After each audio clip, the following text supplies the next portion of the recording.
Good morning, good afternoon, and good evening, family and friends. We're back again. I'm gonna be all over the place this morning because I got a lot of little things to cover. Okay. First, I think I figured out why they're focused so much on the social media personality fella and nothing else, like all the school shootings and things like that. It's because, and I say this, let me explain it. They don't care about kids. And what I mean by that is the politicians, the media that try to keep politicians in power, the people that are greasing the wheels and paying their paychecks, they don't care about kids because kids don't vote. So they want to focus on things that their voters are focused on, like this social media person. All right? That's number one. Number two, if you have not heard, and this is a big story because it happened Thursday, and they don't want to focus on it. They want to keep you talking about this social media person. Okay? There is a Hyundai plant in Georgia.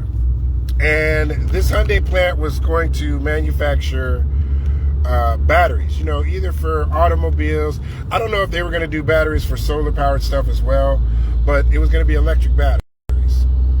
And this plant was supposed to be 12 or 20-something billion-dollar investment from South Korea into America. And ICE, as a matter of fact, some lady that's trying to run for office in Georgia bragged about it, said that she called ICE on this plant that had, 300 or 400 South Koreans working there. And only about, maybe, 10 or 20 of them overstayed a visa, or it was minor. But they were brought here primarily to help build this plant, get it up and running, and train the Americans that were going to run the plant. So they had no intention of staying here permanently. They were here to help get the plant built, make sure you put machine A here on the north side and machine B here on the east side, and it has to be connected to this power that's on the west side, and you operate it in this order. They were there to make sure that it was manufactured correctly, put together correctly, efficiently, and to train the American workers that work there. Now, this was touted as the largest financial investment into the state of Georgia ever. And this was going to bring jobs and all kinds of stuff. Some Karen messed it up. Now, when ICE came and they put 300 or 400 Koreans in cuffs, and they were at the airport, they delayed them for a day before they sent them back to South Korea, because they knew, oh snap, a lot of these people are here legally. South Koreans were like, nah, we're good, man. We're good. We don't want to work under these conditions, always looking over our shoulder. We're just gonna go back home. Oops. That was a huge screw up. Because now they got this empty building, because they don't know how to put it together. They don't know how to get the machines in there. They don't know how to operate the machines once they get them in there. And now they're going to have to pay for it if they still want it. All right. So, Asian Americans or Asians for Trump. What did you learn? What did you learn? Did you learn what I've been telling you? What black people have been telling you? They don't care about you. You're not one of them. They don't care about you. Oh, Latin Americans.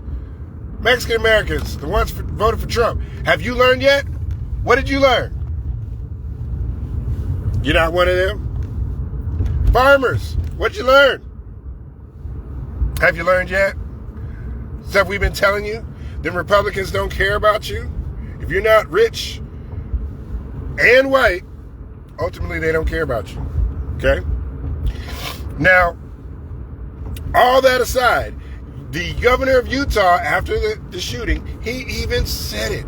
He was like, I was just hoping and praying to God that the shooter was not one of us. He said that on camera. And you can say you're taking it out of context or whatever. I'm saying you're not reading between the lines. You can't tell me I'm taking it out of context where you can't say you know what context he meant it for either. I'm telling you how I took it. Okay? You may want to take it a different way. That's up to you. All right? That's fine.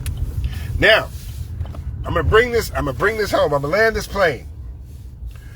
I don't know if this is a popular or unpopular sentiment, but I went to the grocery store this weekend, and I'm very simple. I buy the same things at the grocery store all the time. Okay, it's either pork chops, pork roast, pork ribs. It's either chicken breast, chicken legs, chicken thighs.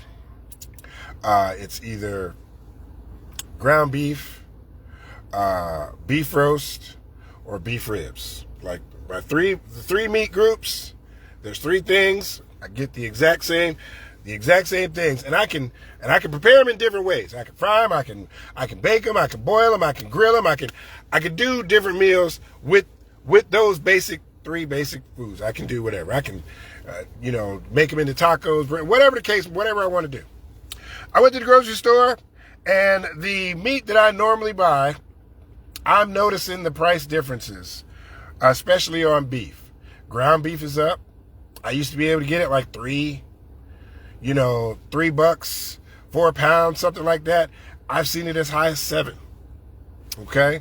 The beef ribs that I used to get, because it's a tough cut of meat, so I have to braise it or really slow cook it, over 6 to 8 hours to soften it up. I used to be able to get a pack of those, a 3 to 4 pound pack of those for like $5. Now they're like 15. I'm like, holy, have you seen the price of steaks? Oh my God.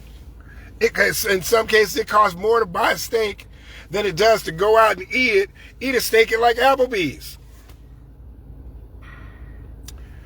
I say all that to bring up this may be an unpopular, matter of fact, with MAGA, it's going to be an unpopular opinion. Bring back the Mexicans.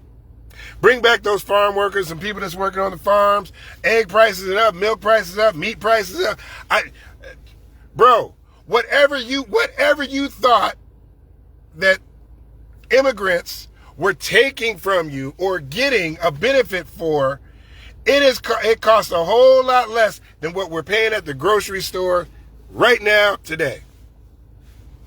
Do the math. Is it whatever? Put it like this: whatever they were costing you a year ago, you didn't see it, and now all of a sudden, when you go to the grocery store, you can see the cost of not having them here. There it is. It's that simple. I don't know what it cost before. I have no idea. I know what it's costing me now that they're not here. Anyway, I'm that's gonna be the title of my video. Bring the Mexicans back. I don't mean that in a racist way. I don't mean that to sound funny or whatever. But I mean that seriously. Bring the Mexicans back. I don't care if they have papers or don't have papers. All I know is that the cost of my groceries is double to 2.5 times is what it used to be. And that's what I care about. My grocery price, my everyday stuff. All right. Thank you guys for watching my video. And matter of fact, comment if you agree. Comment if you don't agree. Y'all have a good afternoon.